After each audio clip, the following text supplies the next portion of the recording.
I forgot what I was going to say. 5 ways to game betterer. Number 2, automatic crits and fumbles on 20s and 1s. Oh my god. It's not rules as written. It's not in the rules. You're not allowed to do it. But what we do is if you roll a 20, it's an automatic success. It's an automatic critical, in fact. There's no waiting for the confirmation roll. No. For me, that instant when the 20 appears, cheer and ask for the player for some amazing outcome. Apply the extra damage for sure, that's a part of the rules, but ask for something super special in what happened and, get the players to come up with it. The same applies for fumbles. If they roll a 1, instantly, it's like the horror of that number appearing with no pause, there's not a fumble. Just roll with it. Ask for, once again, a fantastically negative consequence from the player who rolled the 1. If they won't come up with something, ask for some help from the other players. And pretty soon you'll have this vibe around the table of spectacular successes and spectacular failures as well. Yes, and it speeds up the whole thing too. You don't have to roll to confirm and all that sort of stuff.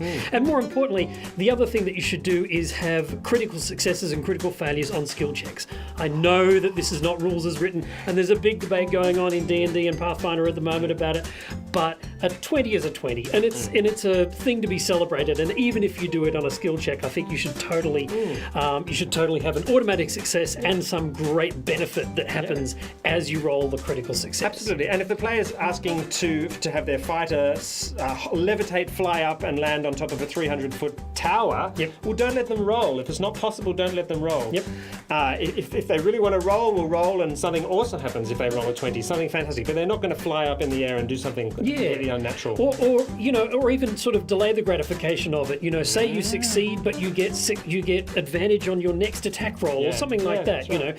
Or give them inspiration if they've done something cool. So there are things to do with these automatic successes and failures. Remember that anyone with iterative attacks who gets 5 attacks in a roll, a fumble should only apply to the first attack. It's only possible on the first attack. Otherwise, doesn't destroy the rest of it. And the problem is if they're rolling 5 times in a round, the chances of them getting a 1 kind of become a sure thing. So that the players with not iterative attacks have an advantage. It's the same with skill checks. Don't create a situation where the players need to make 5 skill checks in a row, because you're going to almost assure kind of that 20 or that 1 happening. So use your brain. It makes our table a bit more hilarious. Sometimes it can make the characters look a little madcap, and it sort of raises the epic magicalness of the campaign. So if that's not your style, then this rule is not for you. Yeah, it's totally down to the rules of the table, but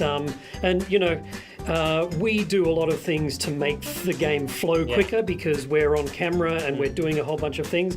And I think that a good game is a fast game, and it works for us. If it doesn't work for you at your table, don't worry about it. But that's our That's right. take. Enjoy.